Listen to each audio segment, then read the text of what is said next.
Thank you. I'm State Senator Harold Jones II, current whip for the Georgia Senate Democratic Caucus.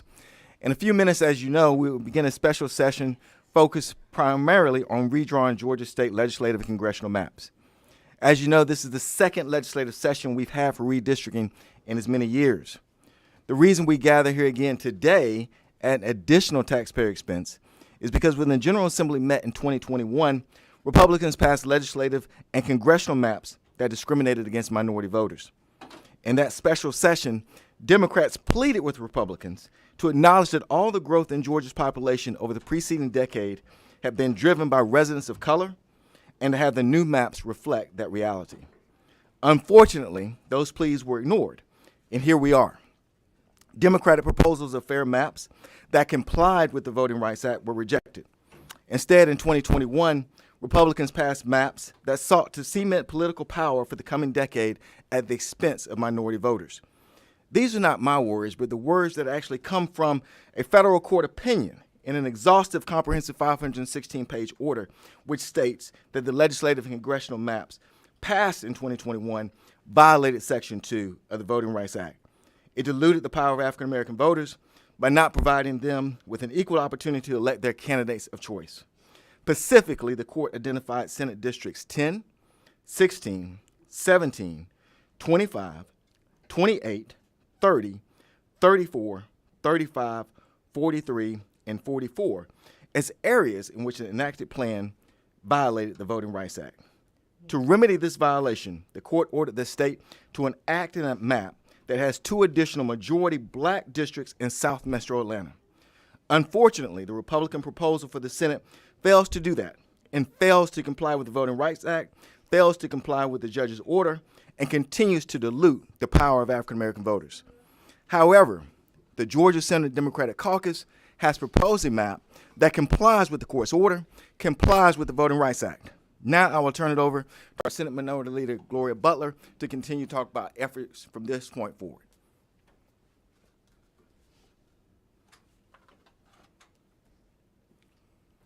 Good morning, everyone. Good morning. Thank you, Senator, for those words. As we did in 2021, yesterday, Senate Democrats released a proposed Senate map that complies with the Voting Rights Act. But more importantly, it complies with the court's order, giving the General Assembly a second opportunity to do the right thing. This is the map that should be adopted for Georgia's Senate district. It does exactly what the order demands by drawing 2 additional majority black districts in the area where the court found violations of the Voting Rights Act.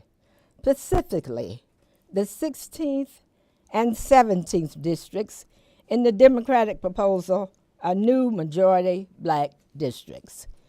As my colleague Senator Jones stated, the court's order identifies an area covering 10 Pacific Senate districts where black voters do not have an equal opportunity to elect their candidate of choice. Therefore, that's where the Democratic proposal starts and ends. All the proposed changes in the Democratic proposal are to those districts, only those districts. It's within the area where the court found Voting Rights Act violations that the new majority black 16th and 17th districts exist. The Democratic proposal brings almost 150,000 black residents that currently live in non-majority black districts in the affected areas into majority black districts. As to the remaining 46 districts in the current Senate map, they remain exactly the same in the Democratic proposal. In short, Democrats did what the court ordered within the confines of the court's order. Unfortunately, the majority's proposal fails to do so. The majority's proposal is a shell game that continues to dilute the voting power of black voters. To start, in order to try and obscure what it is doing, The majority's proposal reassigns the district numbers of multiple existing incumbents. But at the end of the day, they can't hide the continued dilution of black voting power in the plan. In the Pacific area where the court found Voting Rights Act violations, the majority's proposal moves almost as many black residents out of existing majority black districts as it moves into majority black districts. I need to say that again because, quite frankly, it's shocking. The majority's proposal moves almost as many black residents out of existing majority black districts in the affected area as it moves into majority black districts.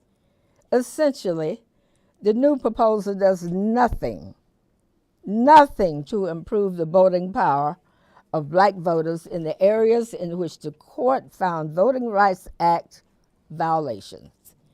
To mask this failure, the Republican proposal consolidates black voters in the core of Metro Atlanta where the court did not find any existing Voting Rights Act violations. But this does not comply with the court's order. Rather, it ignores the court's finding on the dilution of black voting power. It's for these reasons that we encourage the General Assembly to thoughtfully consider and adopt the Democratic proposal that fully complies with the court's order. Thank you so much for being here this morning. If you have a few questions, we'll be happy to entertain. Leader Butler, I would love to hear from two of the affected senators, Senators Parent and Peterson. I didn't hear everything you said. How possible we could hear from at least two of the senators who were affected by the drawing, Senator Parent and Senator Sessions. Should that be permissible?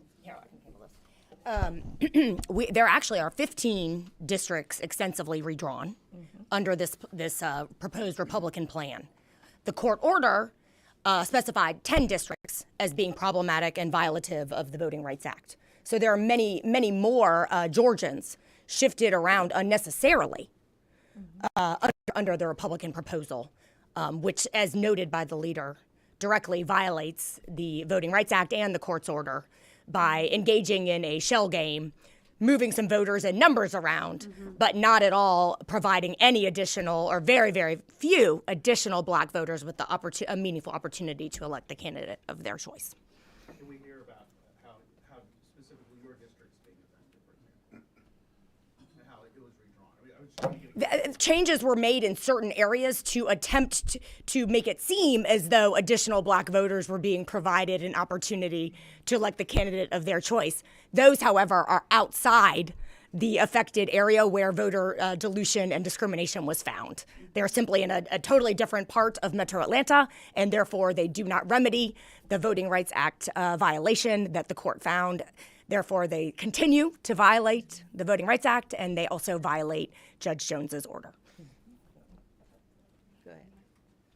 Can you talk about the failure to make any changes in Senator Harbin and Senator, I believe it's Senator Davenport's districts? I'm sorry, Senator C's district. I'm sorry, I apologize. And Senator C and Senator Harbin's district. What do you think?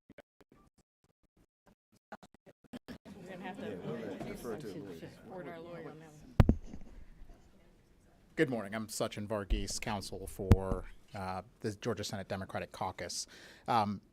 It plainly violates the court's order. The court specifically identified those two districts as part of the vote dilution area.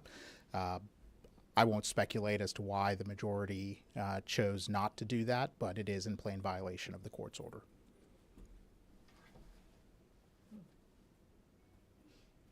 Leader, what becomes your role, at least during this special session? My role? Do you just advocate, or is it? I am going to present our plan in committee. I don't know how far it would get, but if it comes out of committee, then I would present it on the floor. That's my role. Leader Butler, do you think if your plan does not advance out of committee